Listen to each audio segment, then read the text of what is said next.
నమస్కారం city cable CPC న్యూస్కు స్వాగతం.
अतन को एमपीडीओ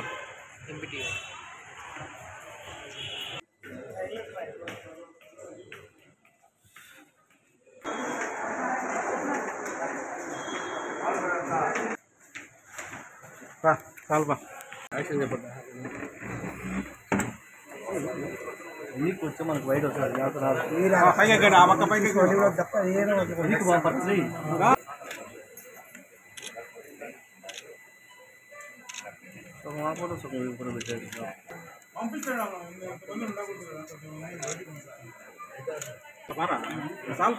ఒకటే విజువలేనా అన్ని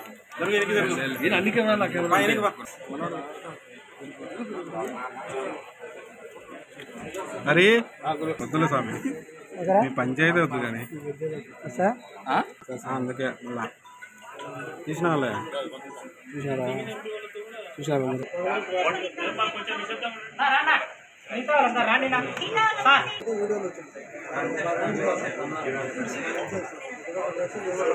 ఈరోజు కడప జిల్లాలో గాలివీడు ఎంపీడీఓ గారి మీద దారుణంగా మా ఎంపీపీ గారి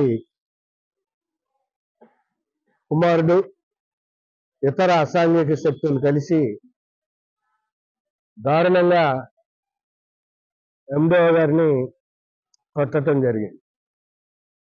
ఆ నేపథ్యంలోనే మా ఎండీఓ గారికి సంఘీభావం తెలియజేయటం కోసం మా ఆంధ్రప్రదేశ్ పంచాయతీరాజ్ ఛాంబర్ అలాగే మా ఆంధ్రప్రదేశ్ సర్పంచుల సంఘం 2 రాష్ట్ర కమిటీలు కూడా వచ్చి ఈ రోజున ఎండీఓ గారికి మద్దతు పలికి వారి సంఘీభావం తెలియజేసి వారికి ధైర్యాన్ని చెప్పడం జరిగింది. జరిగిన సంఘటన చాలా దురదృష్టకరమే. ఇటువంటి జరగటం అనేది చాలా అవాంఛనీయం. వీటి వల్ల అధికారులు ఉద్యోగస్తులు భయపడడం జరుగుతుంది. వాళ్ళ విధులను వాళ్ళు సక్రమంగా నిర్వహించుకోవడానికి కూడా ఇబ్బంది కలుగుతుంది. అందుకనే ఈ సందర్భంగా మా పంచాయతీరాజ్ ఛాంబర్ మా సర్పంచుల సంఘం డిమాండ్ చేయటం జరుగుతుంది. రాష్ట్ర ప్రభుత్వాన్ని డిమాండ్ చేస్తున్నాం. ఈ ఎండిఓ గారిని కొట్టినటువంటి వ్యక్తుల్ని వెంటనే అరెస్ట్ చేసి వాళ్ళ మీద పీడీ యాక్ట్ ప్రయోగించి మొత్తం 20-25 మంది దాకా ఉన్నారని చెప్తున్నారు ఎండిఓ. వాళ్ళందరినీ కూడా పీడీ యాక్ట్ కింద అరెస్ట్ చేసి జైల్లో పెట్టవలసిందిగా మా పంచాయతీరాజ్ ఛాంబర్ సర్పంచుల సంఘం డిమాండ్ చేయడం జరుగుతుంది. ఎందుకంటే ఇటువంటి విశృంఖలత్వాన్ని, ఇటువంటి సంఘటనలు మనం తేలిగ్గా తీసుకుంటే రాష్ట్ర ప్రభుత్వం కానీ ప్రజాప్రతినిధులు అయిన మేము కానీ అవి మళ్ళీ చాలా చోట్ల పునరావృతం. దీనివల్ల ఉద్యోగస్తులు పని చేయలేనటువంటి పరిస్థితి వస్తుంది. అందుకనే మా సర్పంచుల సంఘం పంచాయతీరాజ్ ఛాంబర్లు కూడా ఈ సంఘటనని చాలా తీవ్రంగా తీసుకోవటం జరిగింది. ఆ నేపథ్యంలోనే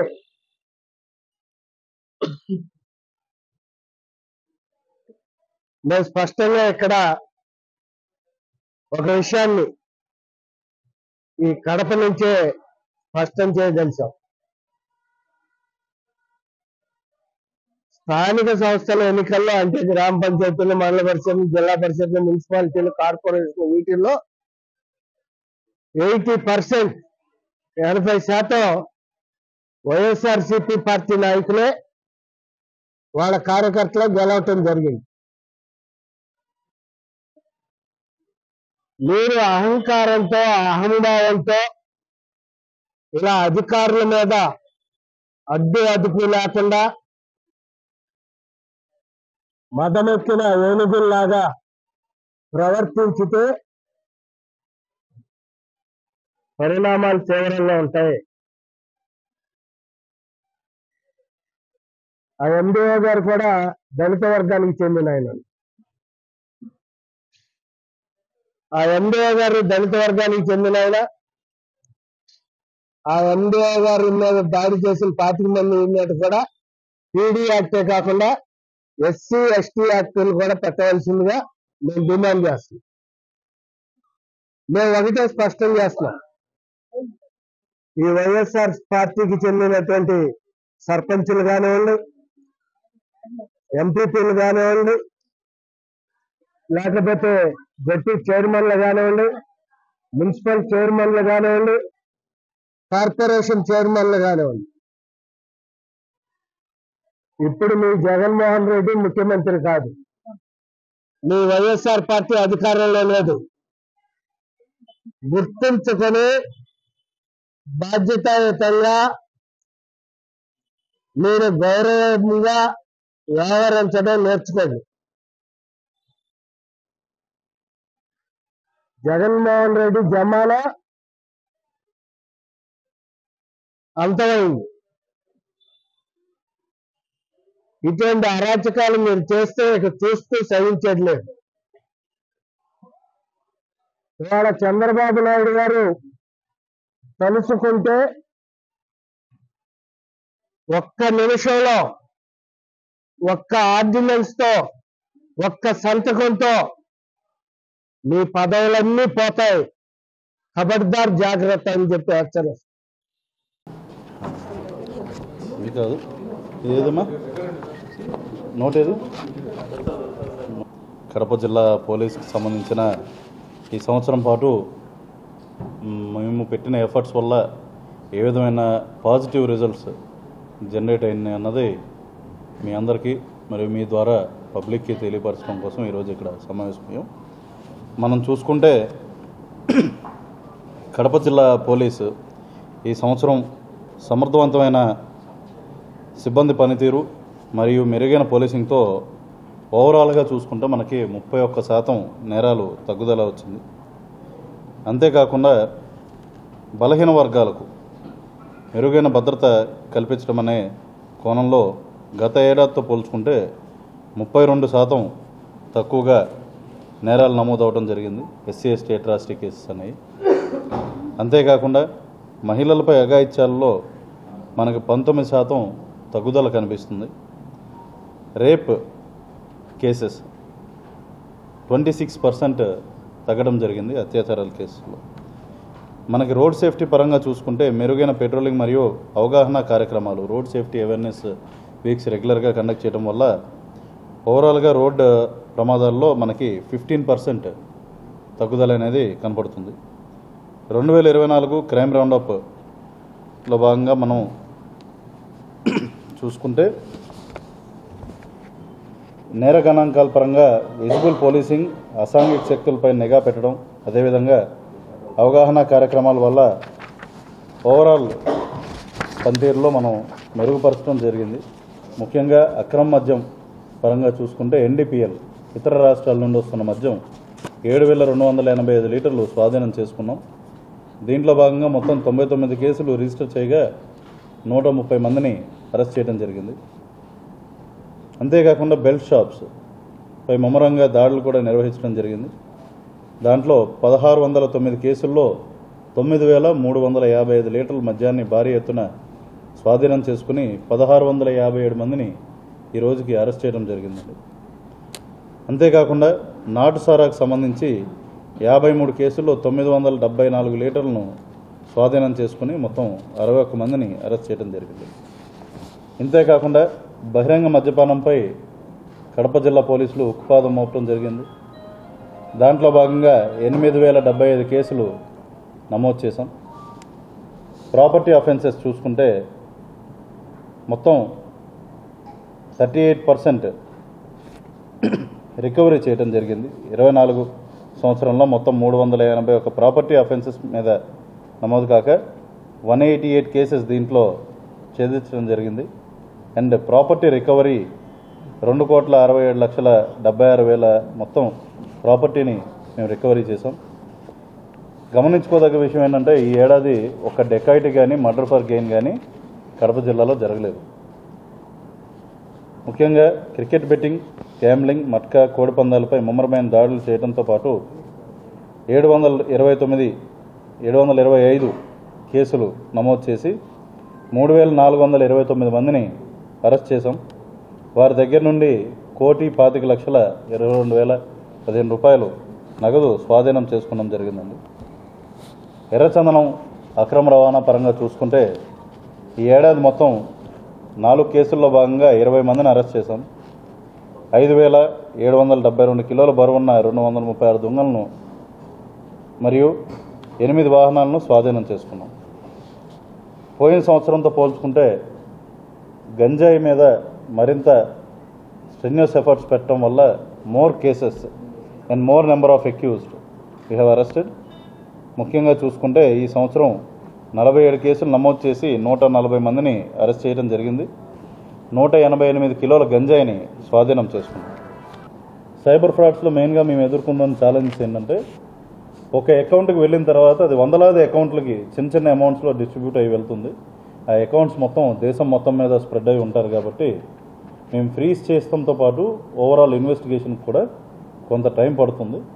but one thing has to be appreciated that we have freezed a majority of what was last. ఏదైతే పోయిందో వీళ్ళ దగ్గర నుండి దాన్ని పెద్ద మొత్తంలో మేము ఫ్రీజ్ చేయగలిగాం. దానికి సరైన ప్రాసెస్ ద్వారా వీళ్ళకి మళ్ళా తిరిగి అప్పగించడం కూడా జరుగుతుంది. అంతేకాకుండా మొబైల్ ఫోన్స్ మనకి రెగ్యులర్ డే టు డే లైఫ్లో మొబైల్ ఫోన్ ఒక ఇంపార్టెంట్ భాగం. ఇది ఎవరైనా జనరల్గా ఇష్టపడి ఎవరైనా కొనుక్కుంటే మొబైల్ ఫోన్ అనేది డివైస్ లాగే కాకుండా మన మెమరీస్, ఫొటోస్ కానీ కుటుంబ సభ్యుల ఫొటోస్ ఇటువంటి దానిలో పెట్టుకున్నాం. అది పోయినప్పుడు ఎవరైనా చాలా బాధపడతాం. ముఖ్యంగా పోలీస్ తరఫున ఇటువంటి మొబైల్ ఫోన్స్ బాధితులు పోగొట్టుకున్నాయి 1,84,50,000 విలువైన మొబైల్ ఫోన్స్ పోగొట్టుకున్నాయి మేము మా కడప జిల్లా పోలీసుల ఆధ్వర్యంలో రికవరీ చేసి తిరిగి బాధితులకు అప్పగించడం జరిగిందండి. హత్య కేసుల పరంగా చూసుకుంటే స్వల్పంగా 2 కేసులు మాత్రమే ఎక్కువగా నమోదయ్యాయి. 2023లో 51 హత్య కేసులు నమోదు కాగా ఈ ఏడాది 53 నమోదవడం జరిగింది. ఈ కేసులన్నీ కూడా ఒకటి మేము రీఇటరేట్ చేస్తున్నాం ఏంటంటే ఈ కేసులన్నీ కూడా ఒక్కటి కూడా ఫ్యాక్షన్ హత్య కానీ, రాజకీయ కోణంలో జరిగిన హత్యలు కానీ, ముఠా తగాదాల వల్ల జరిగిన హత్యలు కానీ అబ్సల్యూట్గా కడప జిల్లాలో ఈ సంవత్సరం జరగలేదు. ఇవన్నీ కూడా అక్రమ సంబంధాలు, శనికోద్రేకం, అదేవిధంగా నైబర్స్ మధ్య డిస్ప్యూట్స్ కానివ్వండి, చిన్నపాటి కారణాల వల్ల అయిన డిస్ప్యూట్స్. ఫర్ ఎగ్జాంపుల్ చక్రాయపేట ఇక్కడ చూసుకుంటే రీసెంట్గా అయిన మర్డర్స్ పక్కన డ్రైనేజ్ వాటర్ పారుతుందన్న దాని మీద గొడవలు పడి శనికోద్రేకంలో కర్ర తీసుకుని నెత్తి మీద కొట్టడం వల్ల చనిపోయారు. అటువంటి మర్డర్స్ ఎక్కువ ఉన్నాయి తప్పితే ఎక్కడా కూడా కడప జిల్లాలో ఫ్యాక్షన్ బేస్డ్ మర్డర్స్ కానీ ముఠా తగాదాలు కానీ ఎటువంటివి లేవు. ముఖ్యంగా బెటర్ పోలీసింగ్ అనేది ఎట్లా కనబడుతుంది అంటే మనకి తీవ్రమైన నేరాలు తగ్గుదల జరిగినప్పుడు కనపడుతుంది. ముఖ్యంగా ఊర్లలో చిన్న చిన్న తగాదాలు తగ్గుతున్నాయి అన్నది ఎక్కడ కనబడుతుందంటే మన గ్రీవియస్ హర్ట్, తీవ్రమైన గాయాలు అవటం అనే కేసెస్ ఏవైతే ఉన్నాయో గ్రీవియస్ హర్ట్ కేసెస్లో మనకి 12% రిడక్షన్ అనేది అచీవ్ చేయగలిగారు. అంతేకాకుండా మహిళలపై అత్యాచారాల కేసుల్లో 26% రిడక్షన్ అనేది కనపడుతుంది. చీటింగ్ కేసెస్లో కూడా ఈవెన్ ఒకరినొకరు మోసం చేసుకుంటాం అనేది that is when people don't have fear of law. So ఈ పరంగా చూసుకుంటే మనకి 26% రిడక్షన్ అనేది జరిగింది. 2023లో 295 చీటింగ్ కేసెస్ నమోదు కాగా ఈ సంవత్సరం 218 చీటింగ్ కేసెస్ కంప్లైంట్స్ మాత్రమే వచ్చినాయి. మనకి మిస్సింగ్ కేసెస్లో కూడా గణనీయంగా మనం ట్రేస్ అవుట్ చేయగలుగుతున్నాం.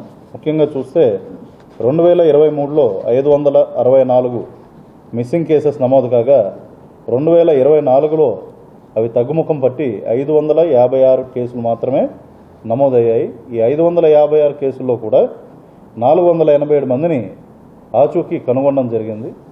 ఇంకా ఇన్ఫ్యాక్ట్ చెప్పాలంటే ఆచూకీ ఇది అఫీషియల్గా కనుగొన్న తర్వాత కేసెస్ క్లోజర్ అయినాయి.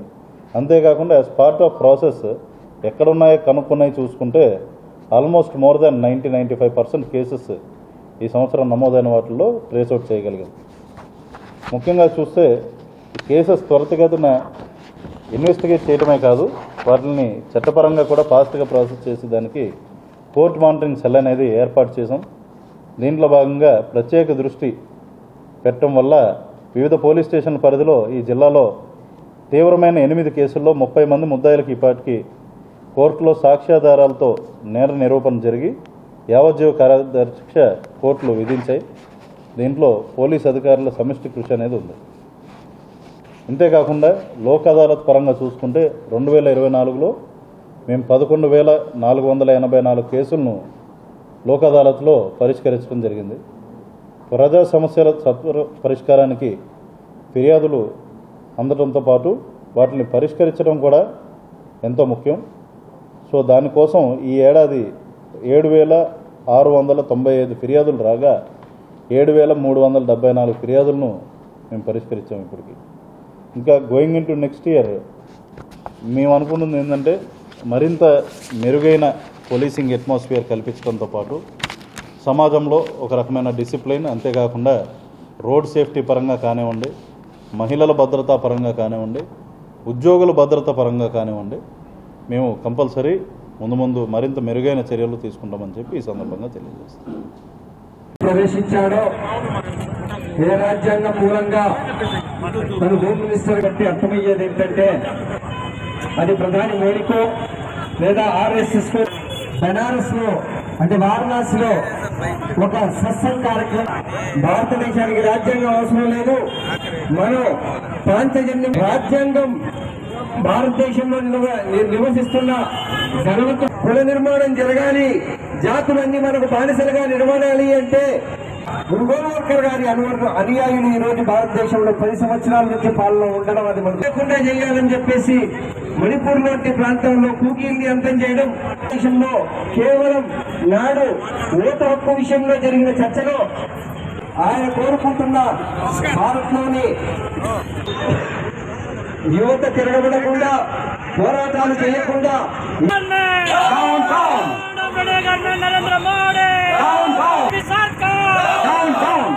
బీజేపీ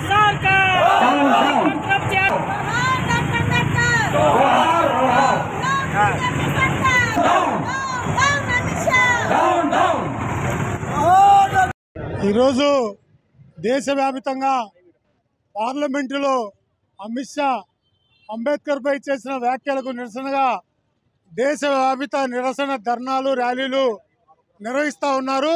అందులో భాగంగా ఈరోజు కడపలో ఈ నిరసన ధర్నా కార్యక్రమాన్ని అంబేద్కర్ విగ్రహం వద్ద చేస్తూ ఉన్నాం. ప్రధానంగా ఈరోజు కడప జిల్లాలో ఉన్న వామపక్ష ప్రజాశక్తుల ఐక్య సంఘటన ఏర్పడి అంబేద్కర్ ఆశయాలను, అంబేద్కర్ పై చేస్తున్న దాడిని తిప్పికొట్టడానికి ఈ ఐక్యవేదిక ఏర్పాటు చేశాము. కేంద్ర ప్రభుత్వం అలాగే ప్రధానమంత్రి వారి మంత్రులు అందరూ కూడా అంబేద్కర్ పైన మాట్లాడితే ఏ ఒక్కరూ నోరు మెదపకుండా ఉండటాన్ని ఈరోజు మేము తీవ్రంగా ఖండిస్తూ ఉన్నాం. ఎందుకంటే ఈ దేశంలో బడుగు బలహీన వర్గాల అభ్యున్నతికి అలాగే వెనుకబడిన వర్గాల రిజర్వేషన్లు రావటంలోనూ అలాగే రాజ్యాంగాన్ని రూపొందించడంలోనూ ఆయన చేసిన కృషి అమోఘమైనది. అలాంటి అంబేద్కర్ రాజ్యాంగం పుణ్యాన ఈరోజు మీ ప్రభుత్వం మీరు పదవులు అలంకరిస్తున్నారు, ప్రజాస్వామ్య పాలనలో మీరు పాలన చేస్తూ ఉన్నారు. కాబట్టి భారత పార్లమెంట్లో రాజ్యాంగం ఆమోదించబడి 75 సంవత్సరాలు అయిన సందర్భంగా జరిగిన ప్రత్యేక చర్చా కార్యక్రమంలో ఈ దేశానికి కావాల్సిన రాజ్యాంగాన్ని రచించినటువంటి అంబేద్కర్ని అవమానిస్తూ కేంద్ర హోంశాఖ మంత్రి అమిత్ షా చేసిన వ్యాఖ్యలు సిగ్గుచేటు, భారతదేశం గర్హిస్తూ ఉన్నది దీన్ని అని చెప్పి మేము చెప్పదలుచుకున్నాం. ఈ వ్యాఖ్యల్ని తీవ్రంగా ఖండిస్తూ ఉన్నాం, వ్యతిరేకిస్తూ ఉన్నాం. మోడీ దాన్ని వెనకేసుకురావడం, మరింత నిస్సిగ్గుగా దాన్ని సపోర్ట్ చేయడం అన్నది భారత ప్రజలు హర్షించరు అని చెప్పి చెప్పదలుచుకున్నాం. బీజేపీ, ఆర్ఎస్ఎస్ తమ మనువాద సిద్ధాంతాన్ని భారత సమాజం మీద, తమ ఆధిపత్య రాజకీయాలని భారతీయ ప్రజానికం మీద మోపడానికి, రుద్దడానికి చేస్తున్న కుట్రలో భాగంగా ఏదైతే రాజ్యాంగం అడ్డం ఉందో ఆ రాజ్యాంగం మీద దాడి చేయాలంటే, ఆ రాజ్యాంగానికి కారకుడైనటువంటి అంబేద్కర్ మీద దాడి చేయాలన్నటువంటి కుట్ర జరుగుతూ ఉన్నది. రాజ్యాంగం మీద దాడి చేయడానికి, అంబేద్కర్ మీద దాడి చేయడం ద్వారా మన మీద ఆధిపత్యం వహించడానికి ప్రయత్నం జరుగుతుంది. ఈ దేశంలోని ప్రజాస్వామికవాదులు, అభ్యుదయవాదులు, లౌకిక శక్తులు, స్వేచ్ఛ సమానత్వం కోరుకునే ప్రతి వ్యక్తి ఈ వ్యాఖ్యల్ని ఖండించాలి, ఈ వ్యాఖ్యల్ని నిరసించాలి, ప్రతిఘటించాలని చెప్పి మేము డిమాండ్ చేస్తూ ఉన్నాం. ఇప్పుడు మీరు చేసే విజిలెన్స్ ఎన్ఫోర్స్మెంట్ వల్ల రాగిన 50 పైసా నాకు వచ్చిన నష్టం లేదు. రాగిన 50 పైసా, రూపాయిలో పైసా భాగం కూడా నేను అవినీతి పరుణ్ణి, ఇందులో అవినీతి చేసిరా అని చెప్పి నువ్వు నిరూపించలేవు పెద్ద ఆయన. ఈ జన్మకు నువ్వు నిరూపించలేవు, నన్ను నీ ఈ జన్మకు నిరూపించలేవు. నేను కూడా కలెక్టర్ గారిని కోరుతా ఉన్నా, విజిలెన్స్ ఎన్ఫోర్స్మెంట్ ద్వారా మీరు విచారణ చేస్తూ ఉన్నారో ఆ విచారణ పూర్తయిన తర్వాత, నివేదిక మీకు అందిన తర్వాత అవినీతి జరిగింటే ప్రెస్ మీట్ పెట్టి ఇదిగో ఇంత అవినీతి జరిగింది, ఫలానోడు లెక్క కొట్టాడు, ఫలానోడు భూమి అమ్ముకున్నాడు, మోసం చేసినాడు అని చెప్పి ఆగిత్యంగా ఏ విధంగా అయితే రాష్ట్ర ప్రభుత్వం మీతో శిక్షిస్తుందో, అవినీతి జరగకపోతే, ఏ నేరము చేయకపోతే, ఆ నివేదిక నిజాయితీగా ఉంటే అప్పుడు కూడా ప్రెస్ మీట్ పెట్టి మా నిజాయితీ చెప్పాలి. అయ్యా నివేదిక వచ్చింది, విజిలెన్స్ ఎన్ఫోర్స్మెంట్ వారు ఇచ్చినారు, ఈ 3 జగనన్న కాలనీలకు సంబంధించి, లేఅవుట్లకు సంబంధించి ఏ అన్యాయం, ఏ అవినీతి జరగలేదు, నేరుగా రైతులే ప్రభుత్వానికి భూమి విక్రయించినారు, ప్రభుత్వం నేరుగా రైతుల అకౌంట్లోనే డబ్బులు వేసింది, తర్వాత అక్కడ ముందుగా భూములు కొనింది లేదు, అమ్మింది లేదు, తర్వాత అక్కడ కమిషన్లు తీసుకునేది లేదు, లబ్ధిదారుల ఎంపిక నిజాయితీగా జరిగింది, ఎక్కడ ఏమీ జరగలేదు అని ఆ నివేదికలో ఉండే సారాంశాన్ని కూడా కలెక్టర్ గారు చెప్పాలా, నేను గట్టిగా డిమాండ్ చేస్తూ ఉన్నా. ఇది సారాంశం. పెద్ద ఆయన వరదరాజిరెడ్డి గారు నేను చెప్పేది ఏంటంటే, ఈ భూముల కథ అయిపోయినాక ఇంకా నువ్వు ప్రొద్దుటూరు సంబంధించి కూడా మున్సిపాలిటీకి సంబంధించి విజిలెన్స్ ఎంక్వైరీ పెట్టినావు, పనులకు సంబంధించి, అది ఒక 10 రోజుల్లో, 20 రోజుల్లో, 40 రోజుల్లో అది కూడా రిపోర్ట్ వస్తుంది. అంటే రోడ్లు ఎట్లా వేసినారు, నాసిరకం వేసినారా, రోడ్డు వెయ్యకుండా రోడ్డు వేసినామని బిల్లు తీసుకున్నారా, ఇక్కడనే గడ్డకు వస్తాయి. ఆ రిపోర్ట్లు కూడా గడ్డకు వస్తుంది. అంటే త్వరలోనే మా నిజాయితీ ఏ పార్టీదో, మేము ప్రజాసేవలో ఏమాత్రం నిబద్ధత కలిగి ఉండి ప్రజలకు సేవ చేసినామనే సత్యం నీ వలన మాకు మేలు జరగబోతా ఉంది. నీ యొక్క దుర్బుద్ధి వలన మా నిజాయితీ బహిర్గతం కాబోతా ఉంది. ఎట్లాంటి ఈ సందర్భంలో పెద్ద ఆయన గురించి ఎట్లా ఒక మాట చెప్పాల్సి వస్తుందంటే, నాకు ఒకటి గుర్తొస్తుంది. ఒక మాట ప్రజలకు చెప్తా ఉన్నా, వీళ్ళు చేసే విష ప్రచారము, ఎదుటివాడు తప్పు చేయకపోయినా తప్పు చేసినాడని చెప్పి వాడిని గబ్బు పట్టించే ప్రయత్నం, వానికి అవినీతి మరకలు అంటించే ప్రయత్నం, దీనివల్ల లాభపడాలని వాళ్ళు చేసే ప్రయత్నం ఎట్టుంటుందంటే, ఒక రాయి ఒక నీళ్ళల్లో వేస్తారు, ఒక రాయి ప్రజలారా నీళ్ళల్లో వేస్తే ఆ రాయి వలన నిర్మలంగా నిశ్చలంగా ఉండే నీరు, అందంగా ఉండే నీరు ఆ రాయి వలన అలజడి కలిగి బురదంతా పైకి లేచి నీరంతా కలుషితమై అంత వికారంగా కనపస్తుంది. ఆ రాయే ఈ వరదరాజరెడ్డి లాంటి వ్యక్తులు. వీళ్ళు ఏమనుకుంటారంటే, నా దెబ్బకు చూడి బురదమయం అయిపోయింది, నీళ్ళంతా నిశ్చలంగా ఉండే నీళ్ళంతా అలల్లాడిపోతూ ఉన్నాయి, నా గొప్పతనం అని చెప్పి ఆ రాయి అనుకుంటుంది. ఇటోళ్ళు ఒక్క 5 నిమిషాలు, ఒక్క 10 నిమిషాలు, 15 నిమిషాలు తర్వాత ఏమవుతుంది ప్రజలారా? నీళ్లు మళ్ళీ నిర్మలమైన స్థితికి వస్తాయి. పైకి రేసిన బురదంతా కూడా కిందికి పోతుంది. మళ్ళీ ప్రశాంతంగా అందంగా నీళ్లు బాగుంటాయి. ఆ పడిన రాయి అడిగిపోతుంది, అడుక్కుపోతుంది. పడిన రాయి అడుక్కుపోతుంది, నీళ్లు మాత్రం బాగుంటాయి. అంటే అవినీతి చెయ్యని వాని పరిస్థితి కూడా అంతే. అవినీతి చెయ్యని వాని మీద ఆరోపణలు చేసే వరదరాజు లాంటి వ్యక్తులు కూడా ఆ రాయి లాంటి వాళ్ళే. కాసేపు బురదను లేపుతుంది, ఆ తర్వాత మళ్ళీ అది అడుక్కుపోవాల్సిందే, నీళ్లు మాత్రం అందంగా ప్రశాంతంగా ఉండాల్సిందే. ఈ లెక్క నేను బాగా నమ్ముతా కాబట్టి నాకు వచ్చిన ఇబ్బందే లేదు. విజిలెన్స్ ఎన్ఫోర్స్మెంట్ వారికి కూడా మనస్ఫూర్తిగా స్వాగతిస్తూ ఉన్నా. చాలా శ్రద్ధగా విచారణ చేపట్టండి, చాలా శ్రద్ధగా రైతులను ప్రశ్నించండి.